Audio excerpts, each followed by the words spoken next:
নরসিংদীতে এত বারবার কেন ভূমিকম্প হচ্ছে আল্লাহ পাক জানে।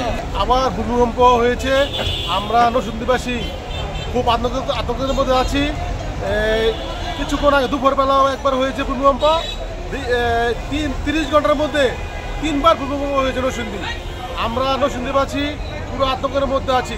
এই মুহূর্তে তো আবার কিছুক্ষণ আগে ভূমিকম্প, হালকা পাতলা, আগে সকালের থেকে একটু দুর্বল, কিন্তু আমরা তো আতঙ্ক, আমরা তো বুঝতে পারি না যে আরো বড় ধরনের কি ভূমিকম্প হবে কিনা।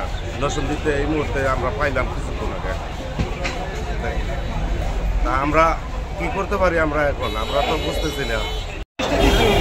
নরসিংদীতে পরপর 1-2বার ভূমিকম্প হচ্ছে। নরসিংদীতে এত বারবার কেন ভূমিকম্প হচ্ছে আল্লাহ পাক জানে, বুঝতেছি না। কিন্তু প্রথম যখন ভূমিকম্প হয়েছে গতকালকে, খুব ভয়াবহ অবস্থায় ভূমিকম্প হয়েছে নরসিংদীর মধ্যে। অনেক বিল্ডিং ফাটল ধরছে নরসিংদীর মধ্যে। তো আল্লাহ পাকের কাছে সবাই ফরিয়াদ করতে হবে যে আল্লাহ যেন এই থেকে আমাদেরকে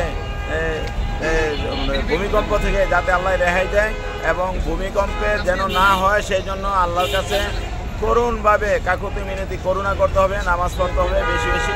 নরসিংদী থেকে উৎপত্তি হয়েছে ভূমিকম্প, নরসিংদী থেকে সারা বাংলাদেশে ভূমিকম্প ছড়াইছে। কেন হচ্ছে এই জন্য সবাই অনুতপ্ত হইতে হবে, আল্লাহর কাছে মিনতি করতে হবে, তো আল্লাহর কাছে ক্ষমা চাইতে হবে যে নরসিংদীবাসীর জন্য কেন হচ্ছে, কিসের জন্য হচ্ছে। আসলে কি নরসিংদীবাসী আমরা বেশি কি পাপ করেছি? এই জন্য আল্লাহর কাছে আমরা ক্ষমা চাইতে হবে বেশি বেশি।